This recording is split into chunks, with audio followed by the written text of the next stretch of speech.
Hi, and welcome to the Science of Conversations. I'm Michelle Stills, the Conversation Coach, and in this video, we're going to take a deeper dive into the breathing exercise I mentioned in the amygdala hijack video. So, if you remember from that video, and if you don't, I'm going to do a quick recap. We're going to look at the progression of the conversation. You're talking, something happens, and you feel some kind of way. And that some kind of way often results in you freezing, getting defensive, or having some other response. It's a threat response that prevents you from speaking up or talking or being able to find what you have to say in that moment. And what we want to do is break that pattern and get a new pattern, a new communication pattern that allows you to show up as you and interact and connect with people.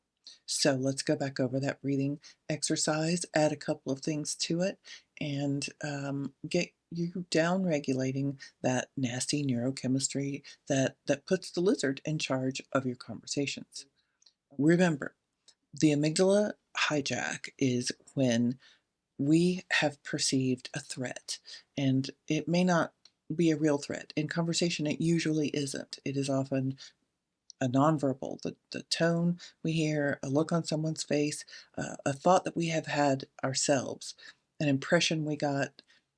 Any number of things can cause this, and now we start to feel some kind of way. And we talked about what are the symptoms of feeling some kind of way in the last video, and those can be thoughts or physical symptoms.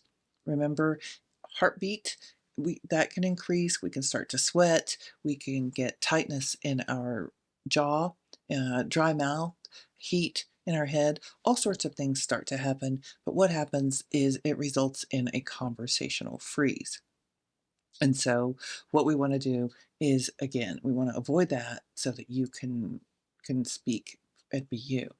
So now we're in it. We have had the feeling, and it's time to take our breath. And as we went over in the last video, we need 8 to 12 seconds to reset or downregulate the cortisol and the norepinephrine that we've got pumping through our brains now, that has us on alert, that has our body feeling like it needs to do something in conversation that it doesn't need to do.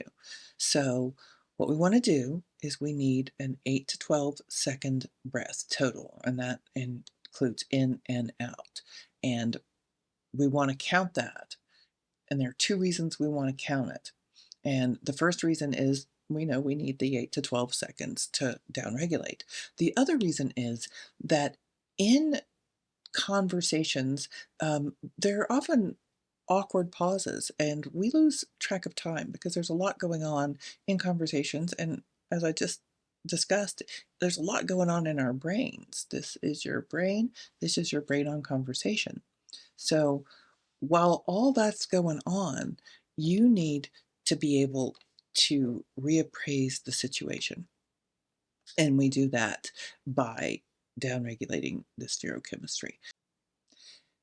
And there are two reasons that we want to count this breath, and we want to try to get the count as accurate as possible by going 1001, 1002, 1003, instead of just 1, 2, 3, 4. And the first reason is, of course, that we know we need 8 to 12 seconds to downregulate this neurochemistry. The other reason is that in conversations, there can be awkward pauses, but we're busy doing other things. We're busy perceiving other things. We're busy thinking that that was a really long pause. It can feel like it was 5 minutes. How long was that pause?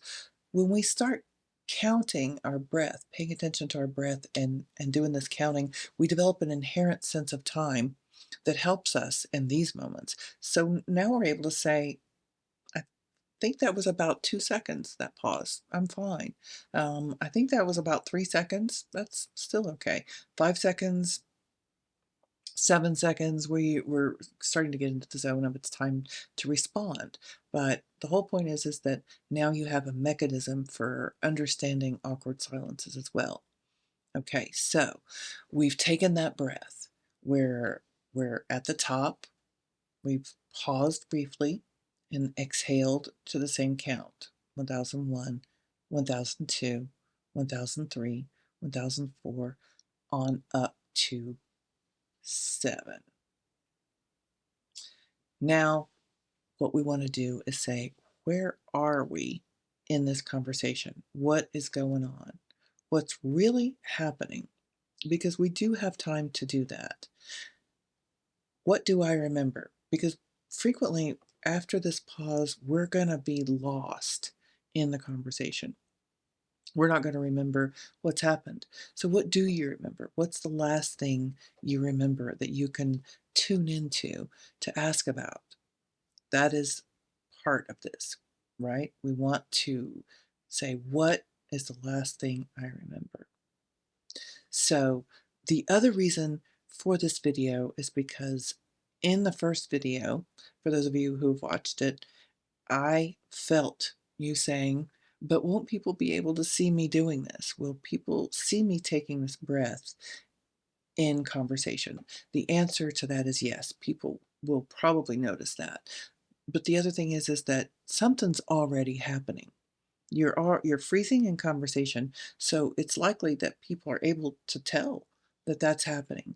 You're possibly tuning out, looking like you're having an anxiety attack. We're not sure what exactly is going on there, but the chances are people are noticing. So we don't want that to dissuade you, to keep you from using that exercise in conversation. But what we're going to do right now is talk about a way to do that outside of conversation, so that you have practiced it and actually you've begun to open new neural pathways before you even get into conversation. And that's going to be very helpful for you. So, the way we do that is we're going to take something you may already be doing and just kind of turn it on its head, and that is rumination. We tend to go back and ruminate and revisit things that didn't go particularly well, especially, right? That's rumination. So if we had a conversation that wasn't great, we replay that in our minds just as it happened over and over and over again. And we're going to experience some of the same emotion, some of the same symptoms that we did in the original conversation. Even if it's a little less intense, we're going to experience that. So the thing that happens when we do that is, by reliving it over and over and over, we're deepening that neural pathway. It's like a ditch. We're just digging it deeper and assuring that that is the way we respond to a threat, or what, to a perceived threat, from now on. If we don't do something different, if we don't switch the game, we're going to keep doing that. So now that we're doing something different, right? We're going to take a look at this, and we're going to, instead of ruminating, we're going to turn it into a visualization exercise. Now, there is a lot of research about visualization, so don't think this is something hokey. You can look it up. Um, there, the research has particularly been done in sports at universities, and it has involved free throws and baseballs, bats connecting with the ball mainly. And control groups did not visualize, other groups did visualize. Folks who visualized it, it turned out much better for them. So when we visualize, we are actually opening new neural pathways. And I don't mean just a little bit of imagining. I mean visualizing it down to detail, much like in studies that have been done at universities in sports, much like athletes would. For example, when you shoot a free throw, you're going to typically dribble a few times.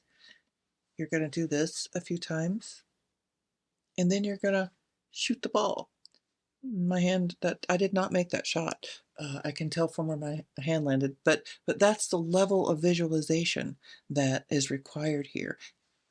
Where even did the athlete's hand wind up when they released the ball? And for baseball, it was, where did the bat make contact? What movement made the bat make contact? I visualized the entire thing and the bat made contact with the ball, home run. Awesome. So we want that level of detail in our conversations.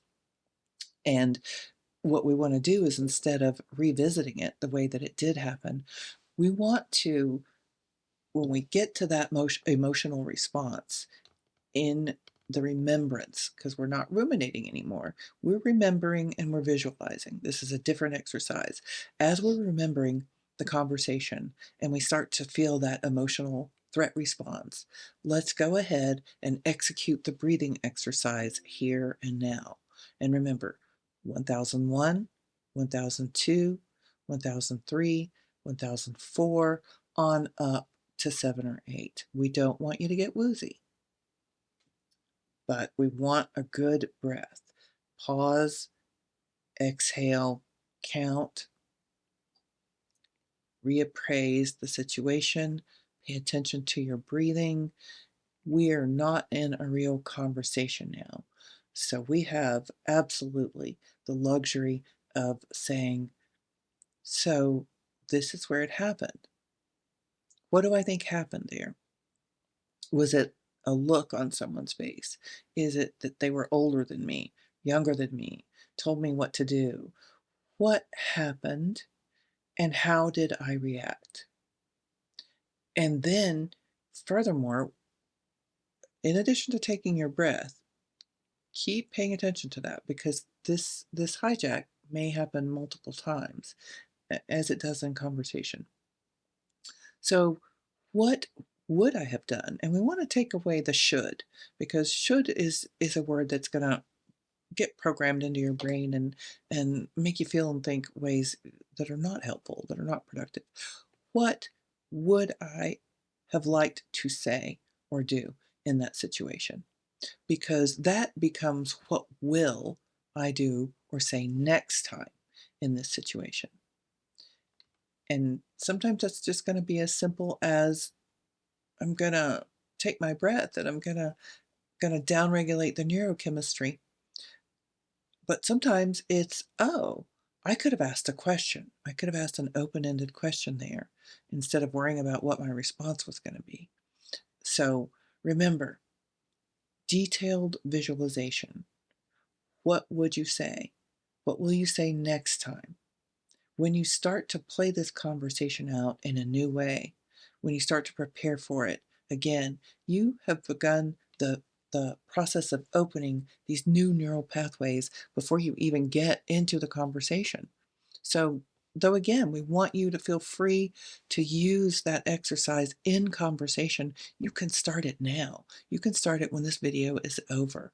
Go back and think about one of your last conversations that didn't turn out quite like you'd wanted it to, you know, um, and do the breathing, do the visualization. How will you handle that the next time? Okay, I hope this video has been helpful.